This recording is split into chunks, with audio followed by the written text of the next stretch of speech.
रामा रामा, ताज के नीचे तो सिर्फ मुमताज है, लेकिन इस शीश महल में कई राज दफन है पूजा जी। घबराइए नहीं भाभी जी, बिल्कुल नहीं घबराइएगा। मैंने कुछ नहीं देखा, कुछ नहीं देखा। रामा रामा। पूजा, पूजा। दीपक बाबू बाहर आपको ढूंढ रहे हैं। रामा रामा, अब मैंने कुछ नहीं देखा भाभी जी। रामा रामा, रामा रामा, रामा रामा।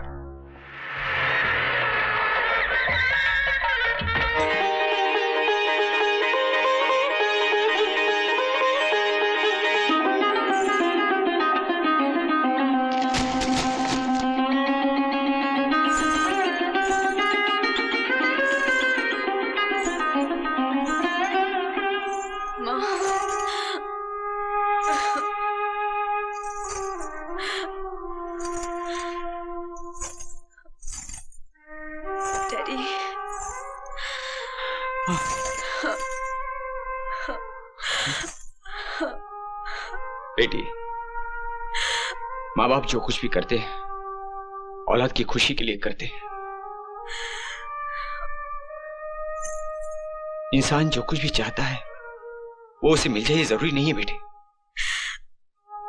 मेरे पास तुम्हें देने के लिए नसीहतें और दुआओं के अलावा और कुछ नहीं है। इन्हें अपने आंचल में बांध लेना। अब तुम्हारे संस्कार ही मेरे सिर की पगड़ी है। अगर तुम्हें अपनी खोई हुई चीज अब नजर भी आए तो चेहरे से घूंघट उठाकर भी मत देखना। बस यही कहानी है मेरी।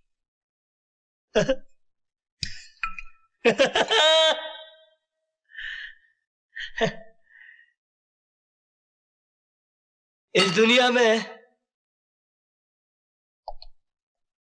दौलत पैदा करना बड़ा आसान है, मगर किसी के दिल में घर बनाना बड़ा कठिन है। भरे सावन में रेगिस्तान लगता है, ये घर मेरा खाली मकान लगता है। बस मास्टर, हम तो गए मास्टर, हम तो गए।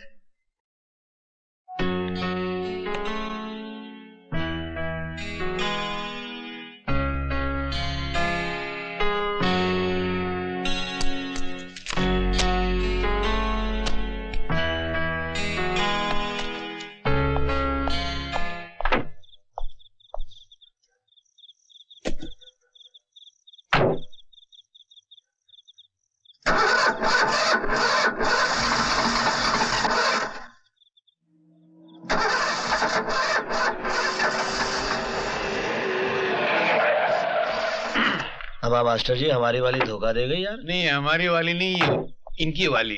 आओ बैठो, आओ। नहीं सर, मैं टैक्सी से चला जाऊंगा। गाड़ी बिगड़ गई।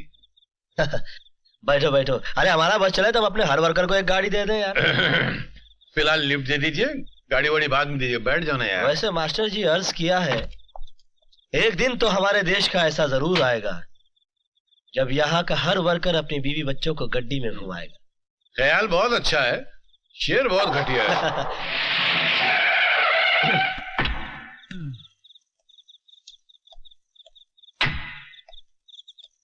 हाँ भाई। Thank you sir. अरे कुछ नहीं है। अगर तकलीफ ना हो तो अंदर चलकर एक प्याला चाय हो जाए। चाय? मियाँ इस वक्त चाय? ये तो शाम की तौहीन के बराबर है यार। Please sir. मास्टर जी समझाइए इसको। अरे छोड़ो ना अपना आदमी, इसकी बात को क्या रफू करना। मियाँ आपकी चाय उधार रही है, पर फिर कभी। लेकिन अगली बार इनकार नहीं करेंगे। नहीं, बिल्कुल कभी नहीं है। आएंगे। Thank you sir. Good night. Good night. हाँ मास्टर जी जरा निकालिए हल्के से। औरों के लिए गुनाह सही, बहुत अच्छे। हम पिए तो सवाब बनती है। अरे 100 गमों को निचोड़ने के बाद एक कतरा शराब बनती है।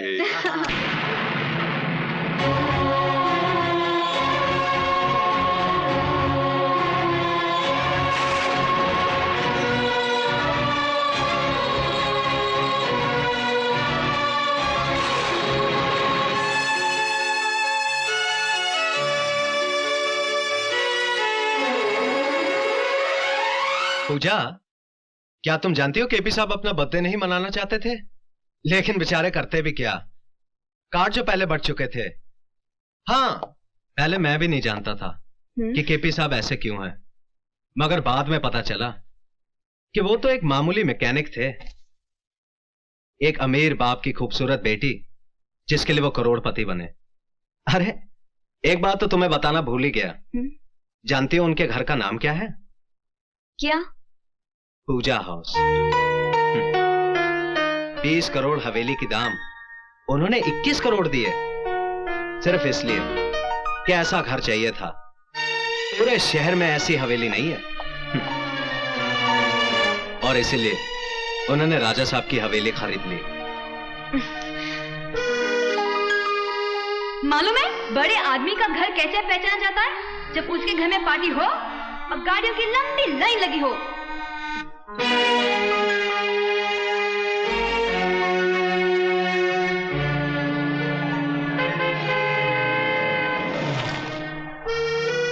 और हाँ, अपने बंगले का गेट जाली वाला होना चाहिए। अरे जो अंदर नहीं आ सकता वो कम से कम बंगले को बाहर से देखकर खुश हो जाए।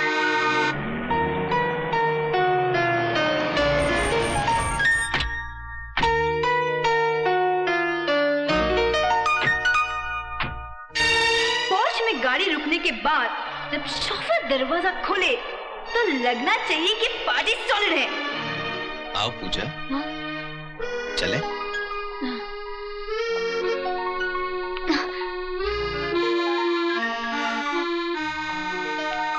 हाय मिस्टर दीपक।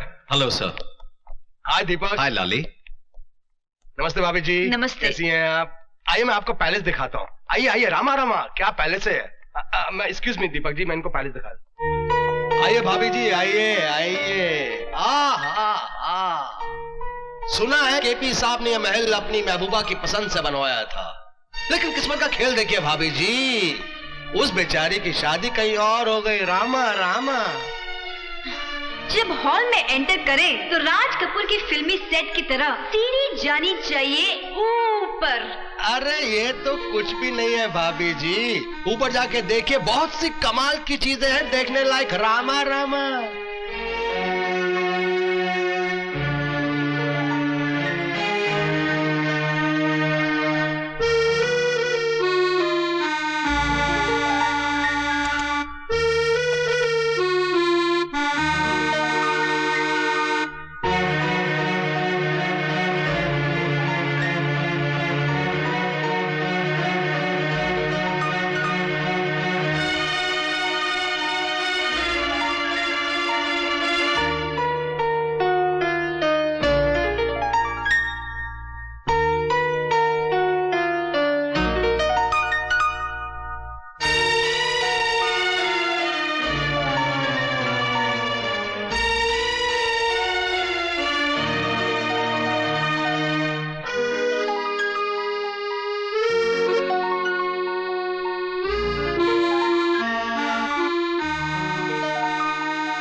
रामा, ताज के नीचे तो सिर्फ मुमताज है, लेकिन इस शीश महल में कई राज दफन है पूजा जी। घबराइए नहीं भाभी जी, बिल्कुल नहीं घबराइएगा। मैंने कुछ नहीं देखा, कुछ नहीं देखा। रामा रामा। पूजा दीपक बाबू बाहर आपको ढूंढ रहे हैं। रामा रामा। अब मैंने कुछ नहीं देखा भाभी जी। रामा रामा। रामा रामा। रामा रामा। पूजा, अरे तुम ऊपर थी, मैं तुम्हें नीचे ढूंढ रहा था। देख लिया महल? क्या हुआ पूजा, तुम कुछ परेशान सी लग रही हो? नहीं तो। ये परेशान नहीं है, महल को देख के थोड़ी हैरान है। रामा रामा। आओ चलो बाहर चलते हैं, मैं तुम्हें केपी साहब से मिलाता हूं।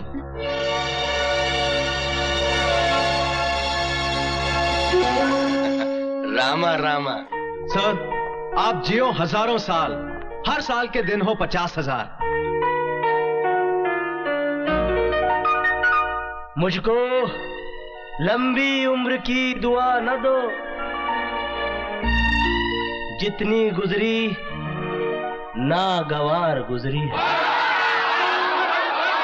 मुझे इस बात की खुशी नहीं है कि आज मेरा जन्मदिन है, बल्कि इस बात की खुशी है कि मेरी गम भरी जिंदगी का चलो एक और साल कम तो हुआ। जिंदगी की उम्र इनके दुश्मनों की कम हो। मैं तो कहता हूं भाइयों, इस महफिल की उम्र भी इनको लग जाए। क्यों रामा रामा?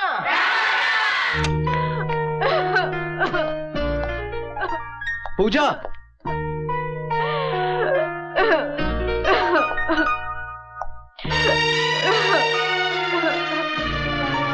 ए पूजा, अरे पगली, इसमें तेरा क्या कसूर था? तू क्यों रो रही? मैं जानता हूं पूजा कि तुम मुझसे बहुत प्यार करती हो, और मेरे सिवा कोई तुम्हारे ख्याल में भी नहीं आ सकता। मैं तो सोच भी नहीं सकता था कि जिस आदमी को कल तक मैं एक देवता समझता था, वो इतनी गिरी हुई हरकत कर सकता है। मैं उसे कभी माफ नहीं करूंगा। मैं आज ही उसकी नौकरी छोड़ दूंगा, लौटा दूंगा उसकी दी हुई बंगले और गाड़ी की चाबियां। किसी शैतान की दी हुई सौगात से किसी इंसान की दी हुई खैरात ज्यादा अच्छी है।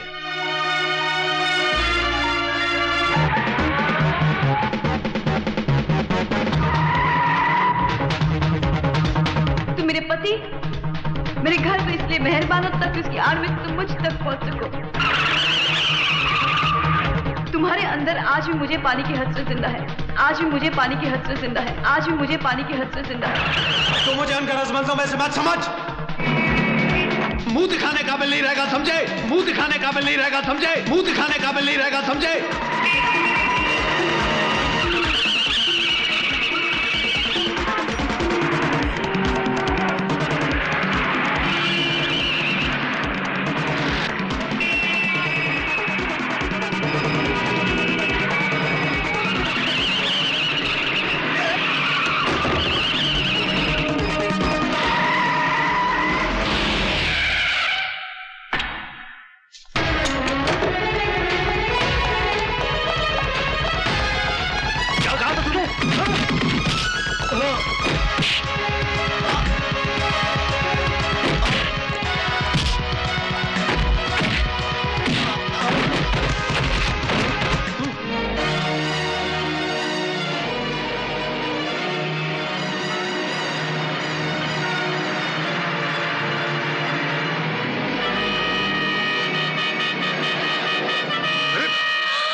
पूजा, मुझे तुम्हारी गुजरी हुई जिंदगी के बारे में पूछने का हक तो नहीं है, लेकिन इतना मैं जरूर जानना चाहता हूं कि वो क्या वजह थी जो तुमने कृष्णा को भुला दिया।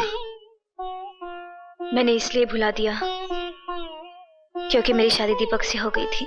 हाँ, लेकिन तुमने दीपक से शादी की क्यों? प्यार तो तुम कृष्णा से करती थी। हाँ, लेकिन उस प्यार की वजह से कई जिंदगियां खराब हो रही थी। मान सम्मान समाज सबकी कसूरवार हो गई थी मैं। कृष्णा के इंतजार में मैं इतना जली कि अगर पत्थर भी मेरी जगह होता तो वो भी राख बन जाता, लेकिन मैं राख नहीं हुई क्योंकि मुझे उम्मीद थी कि वो एक दिन आएगा। 5 साल हो गए, ना वो आया ना उसकी कोई खबर। फिर मेरे माँ बाप मेरी शादी को लेकर परेशान हो गए। एक दिन कृष्णा का खत आ गया जिसमें लिखा था, मुझे भुला दो। तब मेरे इंतजार करने का बहाना भी खत्म हो गया। फिर लड़की तो होती ही है त्याग का जहर पीने के लिए। मुझे खुशी खुशी अपने माँ बाप के फैसले का जहर पीना पड़ा। तो क्या तुम्हें कृष्णा का दूसरा खत नहीं मिला? कौन सा दूसरा खत? कृष्णा ने मुझे कितने खत लिखे ये मैं नहीं जानती, लेकिन 5 साल में मुझे सिर्फ एक ही खत मिला। वो भी मेरे डैडी ने मुझे दिया था।